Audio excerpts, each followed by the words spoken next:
Hello friends, સ્વાગત છે તમારું આપણી યુટ્યુબ ચેનલ ગુજરાત જોબ એલર્ટમાં। તો તાજેતરમાં જ પોલીસ કોન્સ્ટેબલની જે ભરતી છે તેના ફોર્મ ભરવાનો સમય છે તે પૂર્ણ થઈ ગયો છે।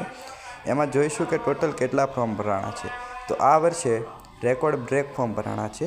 એની પહેલાં જો તમે આપણી આ ચેનલ પર નવા છો તો આપણી ચેનલને લાઇક, શેર અને સબસ્ક્રાઈબ કરી દેશો।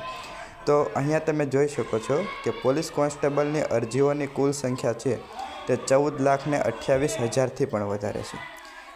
ગયા વર્ષની સરખામણીમાં જોઈએ તો 2022માં 9,35,000ની આસપાસ ફોર્મ ભરવામાં આવ્યા હતા, જ્યારે આ વર્ષે તેનાથી અંદાજિત 4,94,000ની આસપાસ ફોર્મ વધારે ભરાણા છે।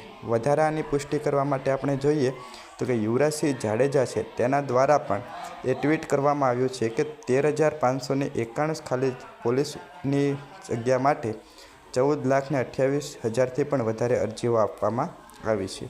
અને આ જે આંકડો છે તે એકદમ સાચો છે, કારણ કે કાલે રાત્રે જે પોલીસની જે ઓફિશિયલ વેબસાઇટ છે તે પણ ખૂબ જ ડાઉન હતી, કારણ કે જે મેં મારા મિત્રનું ફોર્મ ભર્યું હતું તેનો નંબર પણ અહીંયા તમે જોઈ શકો છો કે GPRB 2025-26/1 14,05,079મો નંબર તેનો હતો। આ મેં ફોર્મ છે તે રાત્રે 11 વાગ્યાની આસપાસ ભર્યું હતું। જો આવા જ અવનવા વિડીયોની માહિતી મેળવવા માગતા હોય તો આપણી ચેનલને લાઇક, શેર અને સબસ્ક્રાઈબ કરી દેજો।